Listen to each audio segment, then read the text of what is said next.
Welcome back student. We are going to learn about the concept of soil erosion and soil conservation.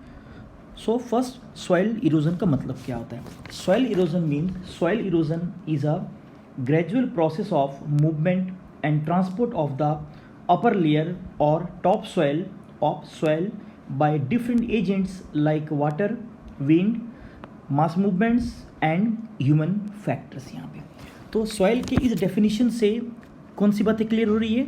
Soil the डेनुडिशन का मतलब यहाँ पे क्या होता है? डेनुडिशन का मतलब यहाँ पे होता है wearing away of materials from the earth surface by processes like weathering, like erosion. The denudation of the soil cover and subsequent washing down is described as soil erosion. The process of soil formation and erosion go on simultaneously and generally there is a balance between these two. इस line के माध्यम से क्या कहने की कोशिश की जा रही है कि सॉइल का फॉर्मेशन होना और सॉइल का इरोजन होना ये दोनों साथ साथ चलता रहता है और दोनों के बीच में एक प्रकार का बैलेंस वर्क करता है.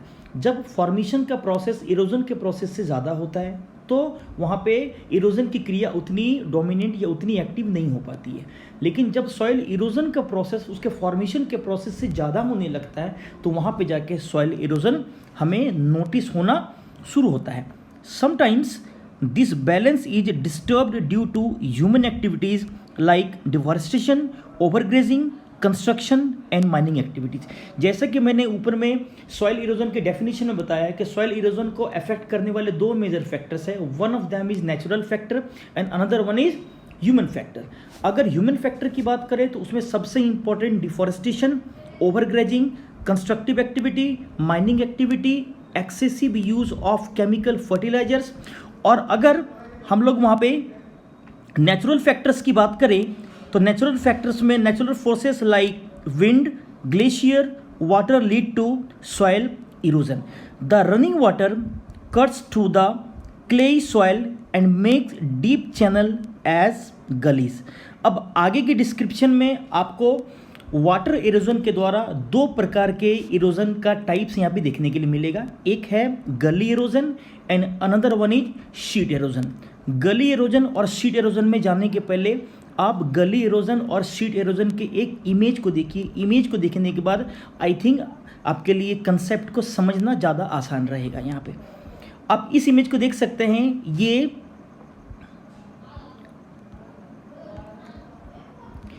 चंबल रिवाइंस का फोटो है.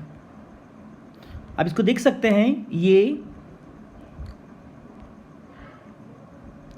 चंबल रिवाइंस कहाँ पे है? आमतौर पे एमपी और राजस्थान के बॉर्डर एरिया में दिखता है. आपको यहाँ पे जो नैरो साइडेड जो डीप स्टेप लाइक जो वॉल्स दिख रहे हैं, देखिए ध्यान से इनको, ये जो दिख रहे हैं हम इन्हीं को जनरली क्या बोलते हैं? रिवाइंस कहते हैं, याद रखिएगा. लेकिन यहाँ पे जो इरोजन का जो टाइप है वाटर के द्वारा उस इरोजन को क्या बोलते हैं? गली इरोजन. क्या बोलेंगे? गली इरोजन. पहले इस इमेज को देखिए फिर हम लोग अलग अलग प्रकार के इरोजन को डिटेल में समझेंगे. यहाँ पे आप इस इमेज को देख सकते हैं. इस इमेज के माध्यम से भी एक प्रकार के यहाँ पे गली इरोजन के टाइप को यहाँ पे दिखाया गया है. ठीक है. अगर हम लोग अनदर इमेज की बात करें, अब इस इमेज को एक बार ध्यान से देखिए. इस इमेज में क्या आपको किसी प्रकार की कुछ गलीज या कुछ डीप गलीज आपको बने हुए दिख रहे हैं? आपको बने हुए नहीं दिख रहे हैं. यहाँ पे एक बहुत बड़े एरिया में कुछ रॉक्स के, कुछ डेब्रिस के आपको रेजिडुअल पार्ट्स दिख रहे हैं. ये जो इरोजन का जो टाइप होता है, हम इसे ही याद रखिएगा, हम इसे ही क्या बोलते हैं? शीट इरोजन कहते हैं. क्या बोलते हैं इसे? Sheet erosion. अब शीट इरोजन और गली इरोजन क्या है? इन दोनों के बीच के डिटेल को या इन दोनों के बीच के डिफरेंस को पहले ध्यान से समझिए. कई बार यहाँ से क्वेश्चन भी पूछा जाता है कि शीट इरोजन में और गली इरोजन में क्या डिफरेंस है. पहले गली इरोजन का डिफरेंस पहले समझिए या गली इरोजन का मतलब समझिए. When the running water cuts through the clay soils and makes deep channel like gullies, this is called gully erosion. But on the other hand, sheet erosion means when water flows as a sheet down a slope and as a result the top part of the land is washed away, है ना, इसे क्या बोलेंगे, sheet halogen बोलेंगे। आमतौर पे गली halogen effective कब होता है, जब किसी ग्राउंड सरफेस में क्लेई सॉइल डोमिनेंट होता है और वहाँ पे वाटर की वेलोसिटी उस क्लेई सॉइल को इजीली क्या कर देता है, वहाँ से वॉश्ड आउट कर देता है। लेकिन अगर शीट एरोजन की बात करें, शीट एरोजन आमतौर पे उस जगह पे डोमिनेंट होता है जहाँ पे वाटर की वॉल्यूम ज़्यादा होती है, वाटर का अमाउंट आमतौर पे ज़्यादा होता है। तो शीट एरोजन में और गली एरोजन में इस डिफरेंस को ध्यान रखिएगा। बोर्ड एग्जाम में या स्कूल में होने वाले एग्जाम्स में कई बार इन दोनों के बीच के डिफरेंस को कभी कभी पूछ लिया जाता है। यहाँ पे आगे देखेंगे, यहाँ पे क्या लिखा हुआ है, और गली एरोजन का ही one of the best example is Chambal ravines. क्या बोलते हैं, चंबल रेवाइंस। चूंकि गली एरोजन का एरिया इतनी बुरी तरीके से वाटर एरोजन के द्वारा अफेक्टेड हो चुका होता है, इसलिए उस गली एरोजन वाले एरिया को हम लोग कई बार बैड लैंड टोपोग्राफी भी बोलते हैं। क्या बोलते हैं, bad land topography. Bad land topography क्यों बोलते हैं, क्योंकि वो एरिया किसी भी प्रकार के कल्टीवेशन के लिए या किसी भी प्रकार के एग्रीकल्चर और फार्मिंग रिलेटेड एक्टिविटीज़ के लिए सूट या बेहतर नहीं रह जाता है। Sometimes water flows as a sheet over large areas down a slope. In such cases, the topsoil is washed away. This is known as sheet erosion. अगर आगे के लाइंस को देखें, wind blows loose soil off flat और sloping land known as wind erosion. देखिए wind erosion की और अगर वाटर एरोजन की अगर बात करें यहाँ पे, तो विंड एरोजन आमतौर पे ड्रायर एरिया में, like western Rajasthan, like MP के ड्रायर एरियाज में, इंडिया के और भी उन रीजन्स में जहाँ पे जो ड्राई एरियाज है, जो शुष्क एरिया है, जहाँ पे वाटर की अवेलेबिलिटी कम है, जहाँ पे उतनी ज़्यादा बारिश नहीं है और जहाँ पे आमतौर पे पेड़ पौधों की संख्या भी कम होती है।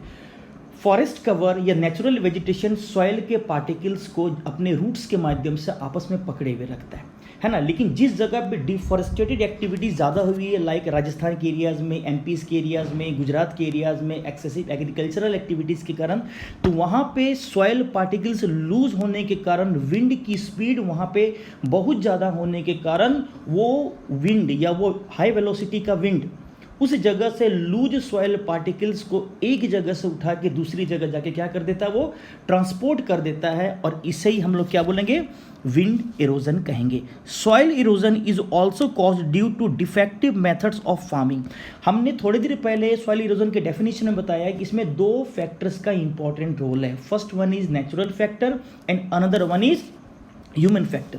ह्यूमन फैक्टर में डिफॉरेस्टेशन की बात करें, excessive use of chemical fertiliser की बात करें, ओवर ग्रेजिंग की बात करें, mining activities, constructive activities, and one of them is defective method of agriculture और फार्मिंग। यहाँ पे ploughing in a wrong way, है ना, up and down the slope from channels for quick flow of water leading soil erosion. यहाँ पे अब यहाँ पे एक बात इंपॉर्टेंट ध्यान देने लगे, यहाँ पे क्या है, क्या यहाँ पे बातें बताई गई है कि जहाँ पे जिस लैंड का ग्रेडियंट है, जिस लैंड में स्लोप बहुत ज़्यादा होता है, कभी भी उस लैंड में स्लोप के डायरेक्शन में प्लोविंग या खेत की जुताई नहीं करनी चाहिए। अगर स्लोप के डायरेक्शन में ही खेत की जुताई करेंगे तो वहाँ पे फ्लूड या वाटर की जो वेलोसिटी है वो स्लोप के अकॉर्डिंग होने के कारण ज़्यादा स्विफ्ट होगी और वहाँ पे सॉइल इरोजन का प्रोसेस और ज़्यादा इस बैड साइंटिफिक फार्मिंग एक्टिविटीज़ के कारण क्या होगा, फैसिलिटेटेड होगा वहाँ पे। अब आगे वाले पंक्ति में यहाँ पे अलग अलग प्रकार के सॉइल कंजर्विंग मेथड्स के बारे में बताया गया है कि सॉइल इरोजन, हमने ऊपर के पंक्तियों में क्या देखा कि सॉइल इरोजन क्या है, किस किस एरिया में सॉइल इरोजन दिखता है और सॉइल इरोजन के कारण क्या है। अब आगे वाली पंक्तियों में, ये स्टेप्स में, ये लाइंस में हमें सॉइल कंजर्वेशन के बारे में पढ़ना है। सॉइल कंजर्वेशन का मतलब क्या होता है। Soil conservation is the prevention of soil loss from erosion और रिड्यूस्ड फर्टिलिटी। अर्थात सॉइल कंजर्वेशन का मतलब यहाँ पे क्या हो रहा है कि हम कुछ ऐसे प्रोसेस के द्वारा इस टॉप सॉइल या सॉइल को बचाएं जिसके द्वारा हम उसकी फर्टिलिटी को और रिड्यूस होने से बचा सके और टॉप सॉइल का जो वियरिंग अवे है उसको क्या कर सके, उसको कंट्रोल कर सके। अब उसी में जो सबसे मोस्ट इंपॉर्टेंट जो मेथड है, ध्यान देंगे, इसमें जो सबसे मोस्ट इंपॉर्टेंट मेथड है, हम इसे ही क्या बोलते हैं, कंटूर प्लोविंग। क्या बोलेंगे इसे, कंटूर प्लोविंग। अब आप इस इमेज को एक बार ध्यान से देखिए, क्या आपको इसमें कुछ कंटूर बने हुए दिख रहे हैं? यहाँ पे देखिए, मैं दिखा रहा हूँ, ये देखिए, दे ऑल आर कंटूर्स। देखिए ध्यान से, आपको कुछ कंटूर यहाँ पे बने हुए दिख रहे होंगे, कुछ कंटूर बने हुए दिख रहे हैं। हम इसे ही क्या बोलेंगे? कंटूर प्लोविंग। कंटूर प्लोविंग होता क्या? पहले कंटूर प्लोविंग को देखिए, अभी हम लोग कंटूर प्लोविंग को डिटेल में समझेंगे। अब देखिए यहाँ पे कंटूर प्लोविंग का मतलब क्या होता है। कंटूर प्लोविंग का मतलब है a ploughing method that respects the natural shape। Respect the natural shape का मतलब क्या कि जिस जगह का स्लोप, जिस जगह का ग्रेडियंट जैसा है, उस जगह के अकॉर्डिंग ही प्लोविंग मेथड को या प्लोविंग प्रोसेस को क्या करना, फॉलो करना या ऑप्ट करना। By ploughing along the contour lines the farmer creates mini terraces। जहाँ पे स्लोप ज़्यादा है या ग्रेडियंट ज़्यादा है, वहाँ पे फार्मर क्या करते हैं, उस पहाड़ी स्लोप को छोटे छोटे मिनी टेरेसेस में क्या कर देते हैं, कन्वर्ट कर देते हैं। और मिनी टेरेसेस में कन्वर्ट करके वो वहाँ पे वाटर के स्विफ्टी नेचर को क्या करते हैं, रोक देते हैं, कम कर देते हैं या डिस्करेज करते हैं। यहाँ पे एक सवाल आपसे अगर पूछा जाए कि कंटूर प्लोविंग का सबसे मेजर ऑब्जेक्टिव क्या है, आंसर है वाटर के स्विफ्टी नेचर को क्या करना, डिस्करेज करना। आगे देखेंगे, water doesn't arrowed the soil but rather socks into it. यहाँ पे क्या है कि अगर आपने छोटे छोटे मिनी टेरेसेस बना दिया, इसके कारण वाटर की स्पीड वहाँ पे कम हो जाएगी और वाटर सॉयल के बीच में आके जमा होगा और सॉयल धीरे धीरे करके उसे अब्जॉर्व करना शुरू कर देगा। So that particular concept is called contour ploughing. अब आगे की पंक्तियों में देखिए, वहाँ पे क्या लिखा हुआ है। कंटूर प्लोविंग के बाद जो नेक्स्ट इफेक्टिव जो मेथड है वो क्या लिखा हुआ है कि steps can be cut out on the slopes making terraces. यहाँ पे terrace cultivation restricts erosion. Western and central Himalayas have well developed terrace farming. यहाँ पे अब देखिए, यहाँ पे अभी हमने थोड़ी देर पहले क्या पढ़ा, यहाँ पे कंटूर प्लोविंग के बारे में पढ़ा। अब कंटूर प्लोविंग के बाद आप इस इमेज को ध्यान से देखिए, क्या इसमें और पहले वाले में कोई डिफरेंस दिख रहा है? वहाँ पे कंटूर बने हुए थे, वहाँ पे मिनी टेरेसेस थे, लेकिन अगर आप यहाँ के टेरेसेस को ध्यान से देखें, यहाँ के टेरेसेस को अगर आप ध्यान से देखें, आपको यहाँ पे बिगर टेरेसेस दिखेगा, आपको यहाँ पे बड़े बड़े टेरेसेस दिखेंगे। अर्थात माउंटेनियस ग्रेडियंट को, स्लोप को कट करके छोटे छोटे स्टेयर्स लाइक या सीढ़ी लाइक स्ट्रक्चर में क्या किया गया है, कन्वर्ट किया गया है।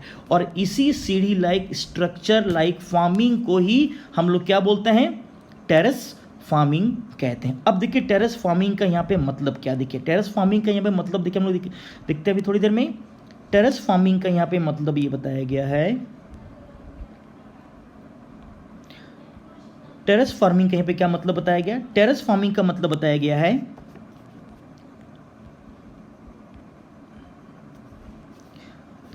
Terrace cultivation restricts erosion. अब कंटूर प्लोविंग का उद्देश्य क्या था, वहां पे वाटर के स्विफ्टी नेचर को क्या करना, डिस्करेज करना, अर्थात उसके स्विफ्टी नेचर को थामना। लेकिन टेरेस कल्टीवेशन का उद्देश्य होता है इरोजन को रेस्ट्रिक्ट करना, इरोजन को रोकना। वेस्टर्न और सेंट्रल हिमालयज में, जैसे आप देख सकते हैं जम्मू कश्मीर में, हिमाचल में, उत्तराखंड में, ईस्टर्न हिमालय में, नॉर्थ ईस्टर्न स्टेट्स में, सिक्किम में, अरुणाचल प्रदेश में, मिजोरम में, नागालैंड में आपको बहुत बड़े पैमाने पे टेरेस फार्मिंग देखने को मिलता है वेल डेवलप्ड टेरेस फार्मिंग यहाँ पे। अब देखिए अगला सबसे one of the most important जो कंसेप्ट है वो है स्ट्रिप फार्मिंग। क्या है? Strip farming. अब स्ट्रिप फार्मिंग के इमेज को पहले ध्यान से देखिए। स्ट्रिप फार्मिंग, ये देखिए, ये स्ट्रिप फार्मिंग दिखाया गया। अब स्ट्रिप फार्मिंग को आप ध्यान से देखिए, स्ट्रिप फार्मिंग में क्या बताने की कोशिश की गई है, यहाँ पे देखिए, ये स्ट्रिप्स है, देखिए यहाँ पे आपको क्रॉप्स लगे हुए दिख रहे हैं, यहाँ पे क्रॉप्स लगे हुए दिख रहे हैं, स्ट्रिप्स। लेकिन दो क्रॉप्स के बीच की जो जगह है, दो क्रॉप्स के बीच की जो जगह है, यहाँ पे ग्रास है, अर्थात किसी भी जगह को अनकल्टिवेटेड नहीं छोड़ा गया है। क्यों? क्योंकि अगर अनकल्टिवेटेड होगा, वो न्यूड होगा, तो वहाँ पे एरोजन की एक्टिविटी बहुत ज़्यादा क्या हो जाएगी, वहाँ पे फ्रीक्वेंट हो जाएगी, है ना। तो इसी से हमारा कंसेप्ट जुड़ता है स्ट्रिप फार्मिंग का मतलब क्या है यहाँ पे। अब देखिए क्या लिखा है स्ट्रिप फार्मिंग का मतलब, यहाँ पे क्या देखिए, यहाँ पे स्ट्रिप फार्मिंग का यहाँ पे मतलब हो रहा है large fields can be divided into strips. Strips of grass are left to grow between the crops. This breaks up the force of the wind. ये क्या कर रहा है कि स्ट्रिप फार्मिंग होने के कारण, अनकल्टिवेटेड लैंड नहीं छोड़ने के कारण या बहुत बड़े फील्ड को स्ट्रिप में लाइक अदर क्रॉप्स में डिवाइड करने के कारण कोई भी भाग अनकल्टिवेटेड नहीं होता है, और अनकल्टिवेटेड नहीं होने के कारण वहाँ पे क्रॉप्स के लगे होने के कारण वहाँ पे विंड की स्पीड कम हो जाती है, और विंड की कम स्पीड के कारण वहाँ पे होने वाले विंड इरोजन का बहुत बड़ा वर्क क्या हो जाता है, चेक हो जाता है वहाँ पे। This method is known as strip cropping. अब अगला जो सबसे इंपॉर्टेंट, जो आमतौर पे हम लोगों ने सबसे ज़्यादा पढ़ रखा है और बहुत बार इससे सवाल भी आया है, आप इसको ध्यान से देखिए। इसमें क्या दिख रहा है आपको, ये आपको पूरा आपको एक प्लोविंग लैंड दिख रहा है, खेत दिख रहा है, और इसी प्लोविंग लैंड के इस बाउंड्री एरिया में देखिए आपको बहुत बड़े बड़े पेड़ या ट्रीज की एक लंबी कतारें दिख रही है ना। इसी लंबी कतार नुमा स्ट्रक्चर को ही याद रखिएगा, इसी लंबी कतार नुमा स्ट्रक्चर को ही हम लोग क्या बोलते हैं, शेल्टर बेड। अर्थात हमने एक ऐसा शेल्टर लगाया है ताकि शेल्टर, ट्रीज का शेल्टर या ट्रीज का रो विंड की स्पीड को थामे, और ट्रीज के जो रूट्स हैं वो उस जगह के सॉइल के मॉलिक्यूल्स को जकड़ के रखे ताकि सॉइल के मॉलिक्यूल्स ढीले ना हो, और विंड की स्पीड अगर कम भी हो तो भी किसी कारण से वहाँ सॉइल इरोजन का प्रोसेस क्या हो सके, चेक हो सके। अगर आप वेस्टर्न राजस्थान के एरिया को देखें, एमपी के एरिया को देखें, वेस्टर्न राजस्थान में एक डेजर्ट है, उसका नाम है थार डेजर्ट, और थार डेजर्ट का मतलब भी वहाँ पे ड्राई कंडीशंस हैं, मॉइस्चर की कमी है, वेजिटेटिव कवर बहुत ही कम है, और विंड की स्पीड वहाँ से सॉइल या सैंड मॉलिक्यूल्स को अपने साथ वो क्या कर सकती है, ट्रांसपोर्ट कर सकती है एक जगह से लेकर दूसरी जगह। अर्थात एक जगह अगर डेजर्ट लाइक कंडीशन है और वही डेजर्ट लाइक कंडीशन विंड के वेलोसिटी के बढ़ने के कारण एक जगह से लेकर दूसरी जगह तक अगर उसके मटेरियल्स का, सैंड का, सिल्ट का, क्ले का ट्रांसपोर्टेशन होता है तो दूसरी जगह जाके वो सारी चीज़ें जब डिपॉजिट होती है तो इसके कारण जो हमारा डेजर्टिफिकेशन का जो प्रोसेस है वो धीरे धीरे करके क्या हो रहा है, एक्सपेंड कर रहा है। दूसरी बात, जब आप डेजर्ट में जाएंगे तो डेजर्ट में बहुत बड़े बड़े सैंड के टीले मिलते हैं, जिसे सैंड ड्यून्स कहते हैं, और ये सैंड ड्यून्स होते हैं, ये हमेशा शिफ्टिंग नेचर के होते हैं, और इसी शिफ्टिंग नेचर के कारण ये कई बार बहुत बड़े बड़े विलेजेस को, बहुत बड़े बड़े बस्ती को, बड़े बड़े ह्यूमन सेटलमेंट्स को भी ये क्या कर देते हैं, बर्बाद कर देते हैं, तबाह कर देते हैं। तो शेल्टर बिल्ड के कारण इन शिफ्टिंग सैंड ड्यून्स के फर्दर शिफ्टिंग को भी क्या किया जा सकता है, रोका जा सकता है। डेजर्टिफिकेशन के प्रोसेस को इफेक्टिवली चेक किया जा सकता है ना। तो कभी अगर आपको राजस्थान जाने का मौका मिले, एमपी जाने का मौका मिले, या और भी उन जगहों पे जहाँ पे ड्राई कंडीशन ज़्यादा है, वहाँ पे शेल्टर बेल्ट की लंबी कतारें दिखती है। क्यों? ताकि वहाँ पे विंड की स्पीड को थामा जा सके, है ना, वाटर इरोजन, विंड इरोजन के प्रोसेस को चेक किया जा सके, और जो एग्रीकल्चरल लैंड है उन एग्रीकल्चरल लैंड में सॉइल इरोजन के कारण और विंड इरोजन के कारण अनफर्टिलिटी ना आए, सॉइल डिग्रेड ना हो, सॉइल का इरोजन ना हो, है ना। तो इन सभी डिस्कशन से एक बात यहाँ पे क्या क्लियर हो रही है, स्पष्ट हो रही है कि सॉइल कंजर्वेशन के बताए गए इन सभी मेजर्स को अगर हम इफेक्टिवली एग्जीक्यूट करें या इम्प्लीमेंट करें या उनको ज़मीन पे लागू करें तो सॉइल इरोजन की क्रिया बहुत हद तक चेक हो पाएगी और एग्रीकल्चरल लैंड के फर्दर अनफर्टाइल होने के प्रोसेस से बचा जा सकेगा। Thank you so much.